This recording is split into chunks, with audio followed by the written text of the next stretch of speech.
So good morning. I just wanted to recap this real quick here on these tubes. These are now the tubes I ordered last year in December, and I think I put them into my car in the first week of January. The label I had on the seats for the injectors were 2 or 3 weeks later, because I had done my big repair that is all documented, and I had done the repair without new injectors. And while I was doing the repair, I found out that I had 2 different types of injectors in there, and I winded up ordering a complete set. And when I ordered the complete set, I also ordered 8 of the new ones of these here. Let me just see, I put them all in my bag here. These here, this is why they had a later ship date. I just wanted to clarify this for those people. These ones here, I had ordered them January 20th. This is when I ordered also the new injectors. So I had 2 sets of those. On the old injectors, which I still have, is a new set which I had ordered in December with these tubes here. And the same goes for the injector covers. I still can't get over the name on this here, and you can see is what I said yesterday is even though these parts came from Mercedes-Benz, they have no marking on there. Usually you have the Mercedes-Benz star on them. And what I found out is I got an email from headquarters in Stuttgart in the Neckarstraße, and in Germany they have no longer these parts available. These are NLA. So what happened here is that Mercedes-Benz USA is having them made here under their guidance. So these are actually not parts which come through the central warehouse system in Stuttgart, but rather American-made parts or made by an American company abroad somewhere under the rightful use of the Mercedes-Benz star, as you can see here. Which means they licensed this out. So this is MB USA, where these parts are coming from. Germany either doesn't have them or haven't had them for some time. They didn't specify this when it was discontinued, but you cannot get them. This explains why we're getting these parts now with the MB USA stickers on them, which look like this here. You can see this, they look like this. And again, the parts which come from headquarters, they look like this with these labels. The older ones were blue, I think until 2004, if I'm not mistaken. And then they changed in the late 2000s to black. So this is how you know. If you have these type of labels on here, this here, and on the bottom you can see actually where this came from. This is the Mercedes-Benz USA warehouse in Texas. It will always tell you this, what location this came from. This also came from Texas. And this one here I got last year came from Florida for MBA. So this is Performance Team is probably one of their subcontractors or contractors which are making those parts. And this is where these parts actually originate, unfortunately, without a manufacturing date or country of origin. That's the one thing. The same is true for these here. You can see this came from Illinois. That is the other warehouse.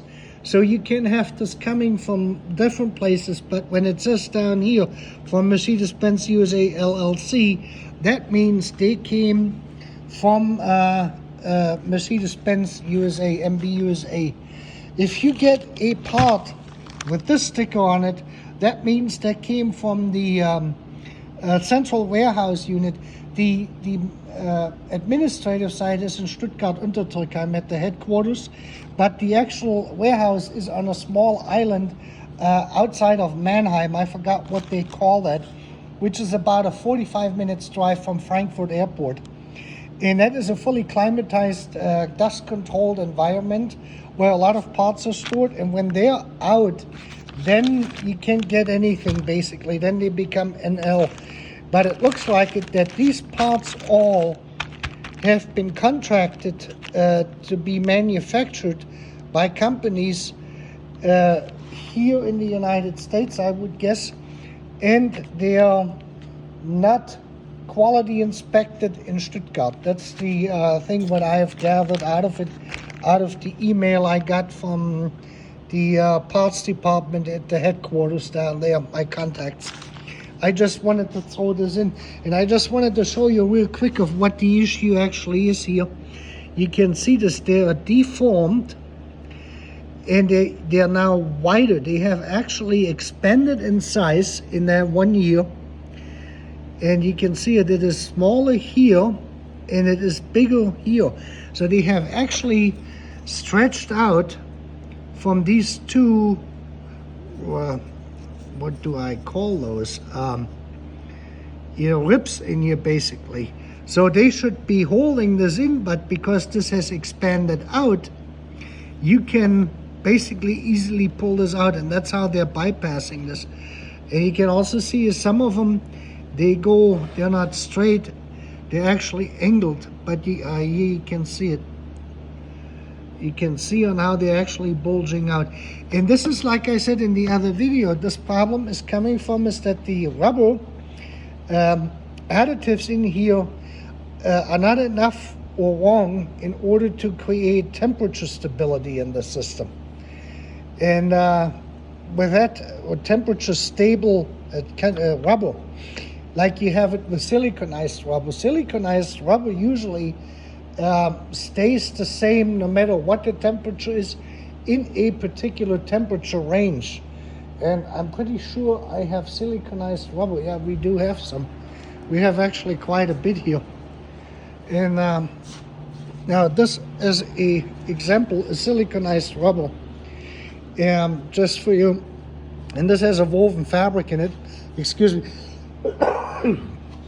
And this maintains the flexibility and elasticity over a wide range of temperature, whether it is hot, say like 250, 300 degrees Fahrenheit, up to 500, or extremely low temperature, minus 50 degrees Fahrenheit. This is how far this stuff can go.